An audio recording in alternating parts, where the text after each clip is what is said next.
Hello বন্ধুরা, আমি সোনালি। আজ আমি আমার জীবনে ঘটে যাওয়া এমন একটি কাহিনী তোমাদের শোনাবো যা শুনলে তোমরাও অবাক হয়ে যাবে। যাকে আমি আমার ভদ্র বাবা মনে করতাম, আমি জানতাম না যে সে একজন কামকের পূজারী হয়ে উঠবে। আমার তখন হুঁশ উঠে গিয়েছিল যখন আমার বাবা আমার সামনে এমন একটি শর্ত রাখলেন। হ্যালো বন্ধুরা, আমার নাম সোনালি।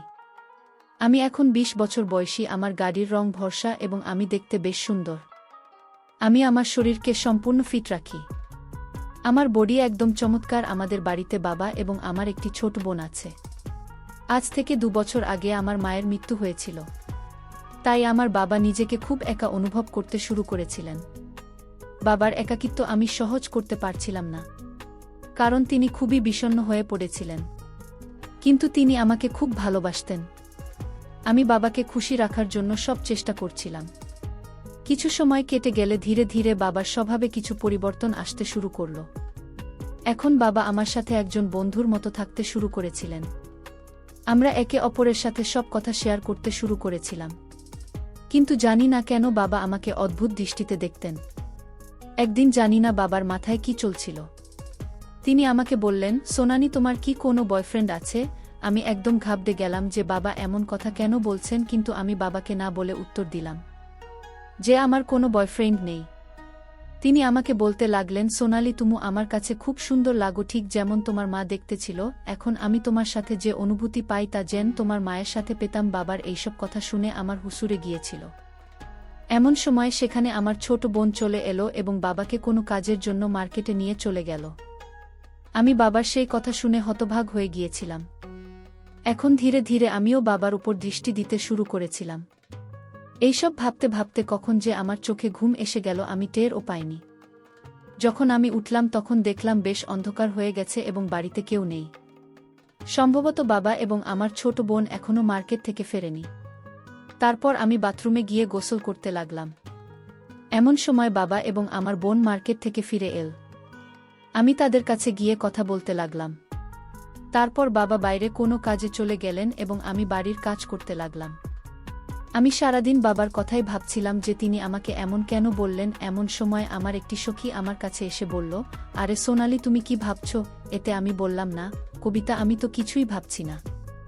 তারপর আমি তাকে জিজ্ঞাসা করলাম, কবিতা, কেউ অনলাইনে টাকা কামানোর উপায় বলতে পারবে কিভাবে টাকা কামানো যায়?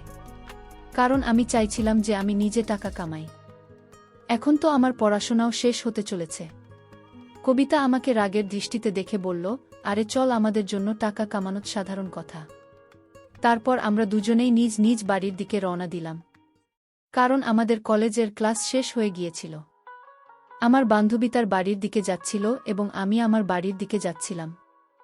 এমন সময় রাস্তায় আমি আমার বাবাকে দেখলাম। তাকে দেখে আমি একদম চমকে গেলাম। বাবা তার সাথে অন্য একজন মহিলাকে নিয়ে ঘুরছিলেন এবং তাকে শপিং করাচ্ছিলেন।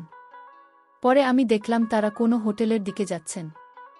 আমার তাদের উপর প্রচণ্ড রাগ হচ্ছিল যে বাবা কিভাবে এমন কোনো অপরিচিতা মহিলাকে নিয়ে মার্কেটে ঘুরছেন এবং তার সব টাকা নষ্ট করছেন। তারপর আমি সেই রাগেই বাড়ি চলে এলাম এবং বাবার ফিরে আসার অপেক্ষা করতে লাগলাম। আমি আমার ছোট বোনকে কোনো কথা বলিনি যাতে তার মনে আমাদের বাবার প্রতি কোনো খারাপ ধারণা না আসে। তারপর সন্ধ্যার সময় যখন বাবা বাড়ি ফিরলেন তখন আমি তার রুমে গেলাম এবং দেখলাম তিনি টিভি দেখছেন। আমি তাকে জিজ্ঞাসা করলাম, বাবা, আপনি মার্কেটে কার সাথে ঘুরছিলেন? আপনার এমনভাবে ঘোরা ঠিক নয়, কারণ কিছুদিন আগেই তো আমাদের মায়ের মৃত্যু হয়েছে। লোকেরা কি ভাববে? বাবা বললেন, না সোনালি, আমি ঘুরব, আমার কারো পরোয়া নেই। তার সাথে ঘুরতে ঘুরতে আমার বেশ মজা লাগে এবং আমার এটাই ঠিক, এখন না ঘুরলে কখন ঘুরব? তিনি আমাকে রাগে বলছিলেন। আমি তাকে অনেকবার বোঝানোর চেষ্টা করলাম যে আপনি এমন করবেন না, কিন্তু তিনি মানছিলেন না। আমার অনেক চেষ্টার পর তিনি বললেন, ঠিক আছে, তার সাথে আর ঘুরব না, কিন্তু আমারও একটি শর্ত আছে। যদি তুমি তা পূরণ করো তবে আমি তার সাথে থাকাও ছেড়ে দেব। আমি বললাম, হ্যাঁ বলুন, কি শর্ত? বাবা তৎক্ষণাৎ বললেন, যেভাবে সে আমার সাথে ঘরে, আজ থেকে তুমি আমার সাথে ঘুরবে এবং আমার প্রয়োজনও পূরণ করবে। আমি তাকে বললাম, না, এটা হতে পারে না। আমি কেন এমন করে আপনার সাথে ঘুরতে যাব? তখন বাবা বললেন, তাহলে ঠিক আছে, আমাকে বোঝাতে হবে না। আমি যা করছি তুমি আমাকে বলো না। তারপর আমি বললাম, চলো ঠিক আছে, সন্ধ্যায় ভেবে বলবো। এতটা বলে আমি তার রুম থেকে আমার রুমে চলে এলাম এবং বসে ভাবতে লাগলাম। এখন আমি পুরোপুরি বুঝে ফেলেছি যে আমার বাবা আমার কাছ থেকে কি চান। বাবার কথাগুলো ভেবে ভেবে আমার টেনশন অনেক বেড়ে গিয়েছিল। আমি আজ পর্যন্ত এসব কিছু আশাও করিনি যে আমার বাবাও এমন কিছু করার কথা ভাবতে পারেন। আমার মনে হয়েছিল যে আমার বাবা খুবই ভদ্র মানুষ এবং আমাদের মায়ের মৃত্যুর পর বাবা ভালোভাবে আমাদের দেখাশোনা করবেন এবং আমাদের খারাপ সময় আমাদের পাশে থাকবেন। কিন্তু তিনি এখন থেকেই ভুল কাজ করতে শুরু করেছিলেন। এইসব কথা শোনার পর আমি বুঝে ফেলেছিলাম যে আমার বাবা নিজের সাথে সাথে আমাদের জীবনও নষ্ট করে দেবেন। এইসব কথা ভেবে আমার হৃৎস্পন্দন এত বেড়ে গিয়েছিল যে কেউ সামনে থাকলে সহজেই শুনতে পেত। তারপর আমার কয়েকদিন আগের কথা মনে পড়ল, যে বাবা আমাকে কিভাবে দেখছিলেন। আমি পুরোপুরি বুঝে ফেলেছিলাম যে তিনি কি করতে চান। আমার কাছে খুব বড় সমস্যা ছিল যে এখন আমি কি করব। যদি আমি হ্যাঁ না বলি তাহলে সেই মহিলার খাতিরে নিজের সর্বনাশ করবেন এবং আমাদের জীবনও নষ্ট হয়ে যাবে। আমি বাবাকে এও বলতে পারিনি যে তিনি আমার সাথে স্বামী স্ত্রীর মতো থাকুন, কারণ দুনিয়ার চোখে তিনি আমার বাবা। তারপর হঠাৎ আমার মনে হলো যে হয়তো এই কথা ঘরের মধ্যেই থাকবে। এতে আমার ছোট বোনের জীবনও বেঁচে থাকবে এবং আমার বাবাও সঠিক পথে ফিরে আসবেন। এইসব ভেবে ভেবে আমি ঘুমিয়ে পড়লাম। তারপর যখন সকালে উঠলাম বাবার ঘরে গেলাম। প্রথমে আমি বাবাকে অনেক বোঝালাম, কিন্তু তিনি আমার একটি কথাও শুনতে রাজি ছিলেন না। তারপর আমি তাকে বললাম, ঠিক আছে বাবা, আমি আপনার শর্ত মেনে নিচ্ছি, কিন্তু আগে আমরা শপিং করব। তারপর আমি বাবাকে বললাম যে এই কথা বাইরে কেউ জানতে পারবে না এবং আপনি আজকের পর কাউকে সাথে দেখাবেন না।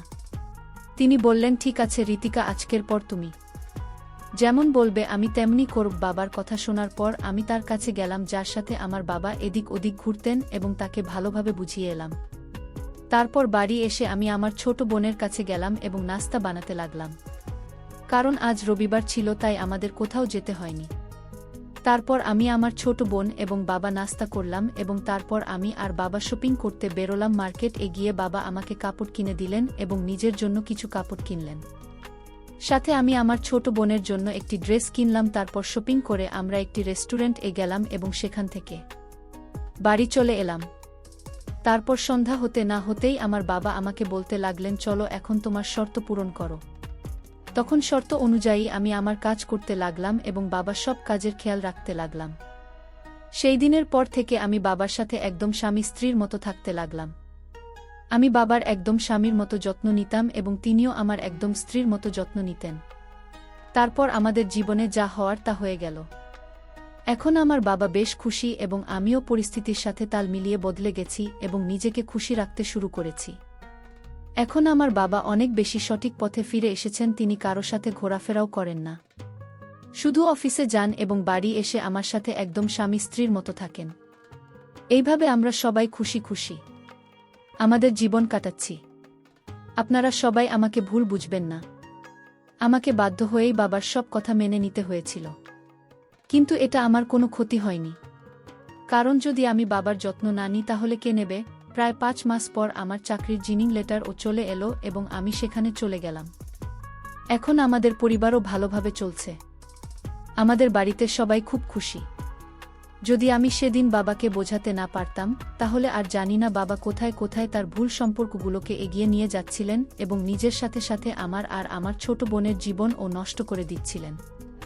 এইভাবে আমি আর আমার বাবা একদম স্বামী স্ত্রীর মতো থেকে আমাদের বালিকে বাঁচিয়ে ফেলেছি।